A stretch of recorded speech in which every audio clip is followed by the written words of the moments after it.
নমস্কার বন্ধুরা, সবাই ইউটিউব চ্যানেলে আমার স্বাগত। যদি ভালো লাগে থাকে আমার আইকন বাটনে ক্লিক করে সাবস্ক্রাইব করে দেবেন। এখন এই ধান মেশিনটি খারাপ হয়ে গিয়েছিলো। এইবার মেশিনটি দুদিন ধরে পড়েছিল। মেশিনটি আমি নিজের বাড়িতে সারিয়েছি বেয়ারিং টেয়ারিং কিনে। এই যে রডটা দেখতে পাচ্ছেন, এই রডটা ভেঙে গিয়েছিল তার ডিপোজিট সাইডে। দেখুন এই যে এই রডটা ভেঙে গিয়েছিলো, সেই রডটা আমি নিজে বাড়িতে বেয়ারিং টেয়ারিং কিনে ফিটিং করেছি। এবং এই তারটা শর্ট হয়ে গিয়েছিলো মোটর সমেত, এই মোটর সমেত ফিটিং করে নিজে বাড়িতে লাগিয়ে মেশিনটা আবার তৈরি করেছি। দেখুন কেমন হয়েছে। ভালো লাগলে অবশ্যই লাইক কমেন্ট শেয়ার করবেন প্লিজ। সবাইকে বলার জন্য সাবস্ক্রাইব করার জন্য।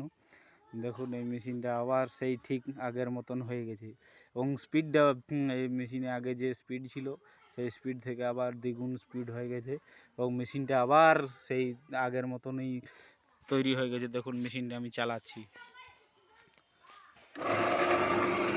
দেখুন এই মেশিনটা আবার সেই আগের মতো হয়ে গেছে এবং চালু হয়ে গেছে। দেখুন